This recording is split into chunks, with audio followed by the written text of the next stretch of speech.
ពីក្រៃក្រមុំទូលត្រៃនិស័យជ្រះថ្លា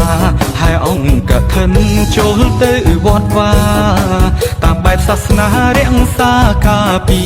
តាមបែបសាសនារាំងសាកាពីដាប់កឋិនរៀបមិនឲ្យខ្វាំងហោហើយច្រើននឹងផ្ដុំតាមសទ្ធាក្រអូបក្លិនបុណ្យដោយក្លិនមាលាអ្នកភូមិមូលគ្នាជាទៀនបវរអ្នកភូមិមូលគ្នាជាទៀនបវរជាសំពីត្រូវស្ពីឲ្យជាប់ខំសានជាទ្រាំជាគុណលំអជាតិយើងជាខ្មែរត្រូវតែត្រេកអ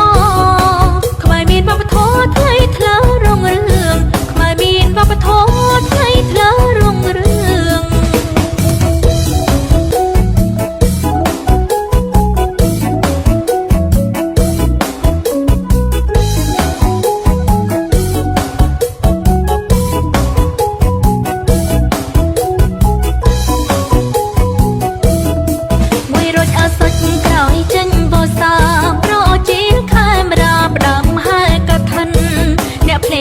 យ៉ាំសានប្រសពបិនអើសចុកបិនប្រគុំញៀងស្មាអើសចុកបិនប្រគុំញៀងស្មាគុំលោះកាន់ខ្លះមុខស្រស់ពីក្រៃក្រមុំទូលត្រៃនិស័យជ្រះថ្លាហើយអង្គកឋិនចូលទៅវត្តវាតាមបែបសាសនារាំងសាកាពីតាមបែបសាសនារាំងសាកាពីដាប់កឋិនរៀបមិនឲ្យខ្វាំងហោហើយច្រើននឹងផ្ដុំតាមសទ្ធា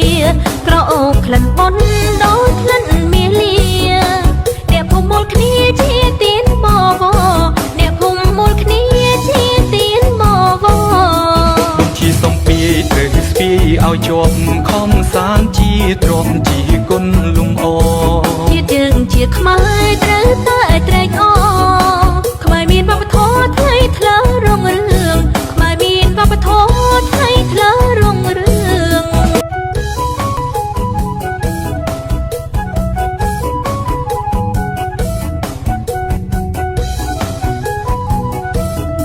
មួយរត់អសុចក្រោយចេញវស្សាប្រជាខេមរាផ្ដាំហើយកឋិនអ្នកភ្លេងឆៃយ៉ាំសានប្រសពបិនអើសចុកបិនប្រគុំញៀងស្មាអើសចុកបិនប្រគុំញៀងស្មាគុំលោះកាន់ខ្លះមុខស្រស់ពីក្រៃក្រមុំទូលត្រៃនិស័យជ្រះថ្លាហើយអង្គកឋិនចូលទៅវត្តវាតាមបែបសាសនារាំងសាកាពីតាមបែបសាសនារាំងសាកាពីដាប់កឋិនរៀបមិនឲ្យខ្វាំងហោហើយច្រើននឹងផ្ដុំតាមសទ្ធា